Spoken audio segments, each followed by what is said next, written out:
Hey everybody, Tony T on a Screenwriter's Rant. We're going to take a look at Nirvana, the new Kurt Cobain biopic. And obviously, I'm going to mute this one.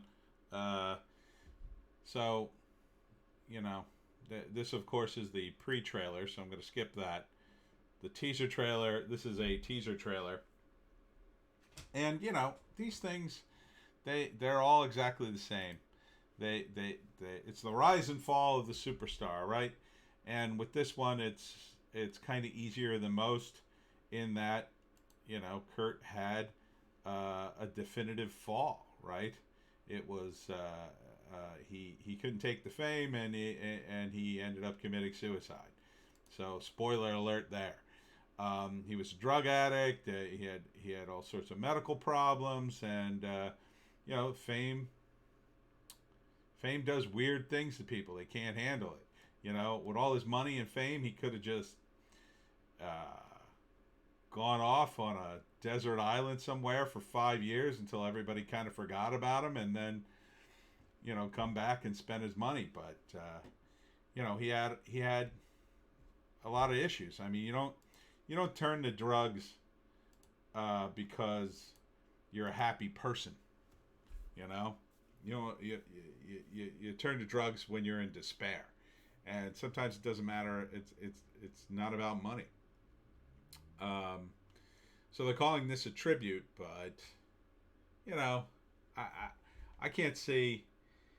For me, there's not a lot of point in seeing this because I was there when it all happened. I mean, I wasn't there, but I saw it on the news. I followed the band.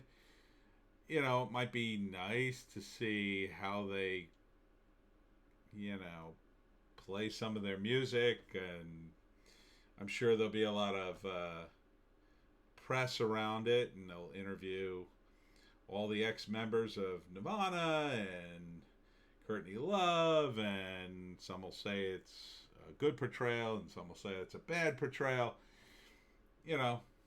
But it's not like the story, in my view, is going to really teach you anything. It's just going to be, oh, here's what happened.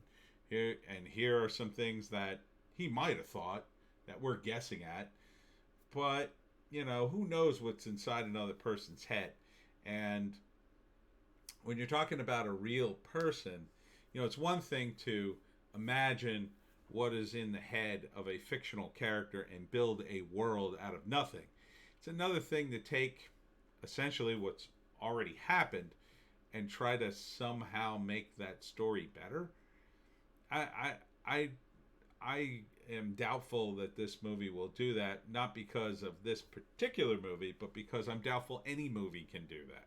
I'm doubtful any movie can capture the real events and the real person, because if the events and the people aren't dramatic enough, it's made more dramatic for the sake of the movie.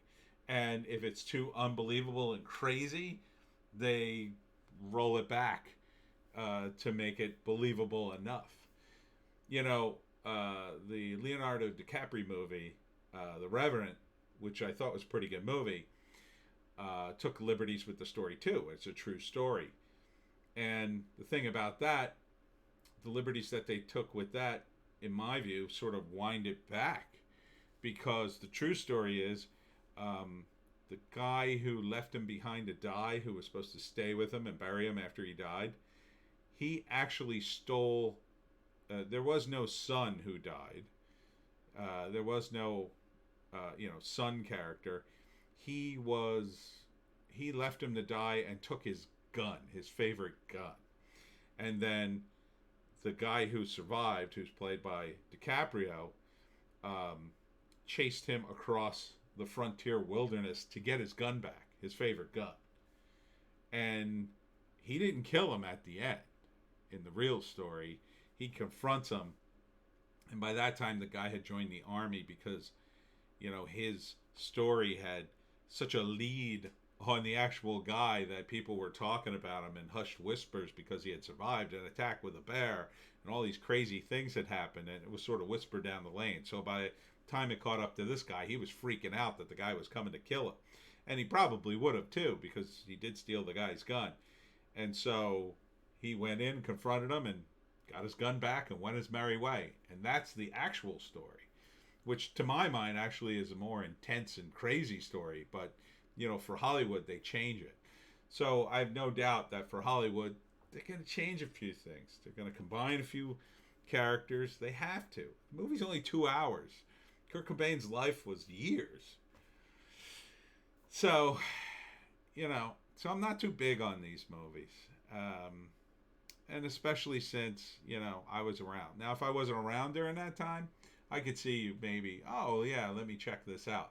But, just be warned. It's a movie version of what happened. Even if they try to be true to what actually happened, even if it's only from, say it's from Courtney Love's perspective, she was the closest to him, there's always going to be some inherent bias in there. Always. And there's always going to be some creative compromise because, it's a 2-hour movie.